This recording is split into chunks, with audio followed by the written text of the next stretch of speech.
L'Isola dell'Allegria, ovvero il nuovo spazio ludico nel quartiere di Fontanelle, sta per diventare realtà.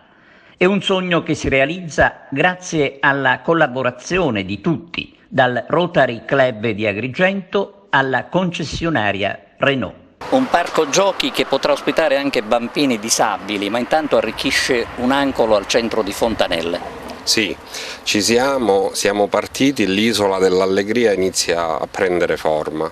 Quasi un annetto fa, come comitato di quartiere, con la buona volontà, con l'impegno che ci contraddistingue, ci lanciamo in questa bella avventura, un'idea che parte da chi poi vive questa zona, come Alfonso, Sandro, e che in qualche modo in un periodo storico come quello che stiamo vivendo si cerca di riappropriarci e valorizzare gli spazi sotto casa. E grazie anche alla collaborazione dell'architetto Roberto Gallo Afflitto ne è nata una piacevole riqualificazione della zona. Ecco, stavo per chiedere proprio, il comitato gode della presenza di professionisti come appunto l'architetto Gallo?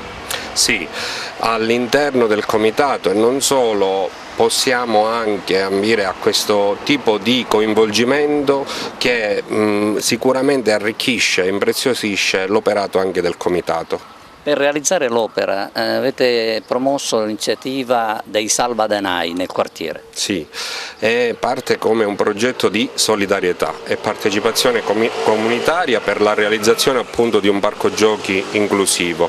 Abbiamo lanciato questa campagna e sicuramente se siamo riusciti oggi a essere qui e ad avviare i lavori dobbiamo dire grazie a chi attraverso delle donazioni crede in noi e continua a farlo come il Rotary Club di Agrigento, la concessionaria Renault, il Movimento 5 Stelle nella persona anche di Marcella Carlisi che ringraziamo per un gesto ricco di significato importante ed ancora l'impresa Zambuto Costruzioni, le farmacie Unità d'Italia e Baio e l'Isocart, oltre ovviamente agli abitanti del quartiere e non solo e anche io li chiamo i fontanelliani che ormai per motivi di lavoro e di studio sono fuori, sono stati i primi ad aderire a questo tipo di iniziativa non solo con un contributo economico ma trasmettendoci l'energia, la voglia di andare avanti e che continuano a credere in questa sfida. Possiamo dare una data approssimativa riguardo l'inaugurazione? Siamo alle battute finali,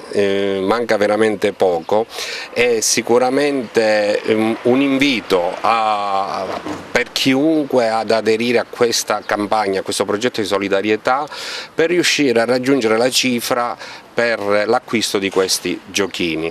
Perché questo? Perché crediamo fortemente che un'area possa sicuramente valorizzarsi e mirare a regalare tanti sorrisi a grandi e piccoli e sicuramente a dire a Christian, un ragazzo speciale della nostra zona, che ogni tanto i sogni si realizzano. Ecco, c'è un altro muro qui vicino, possiamo anticipare come verrà realizzato, come verrà abbellito?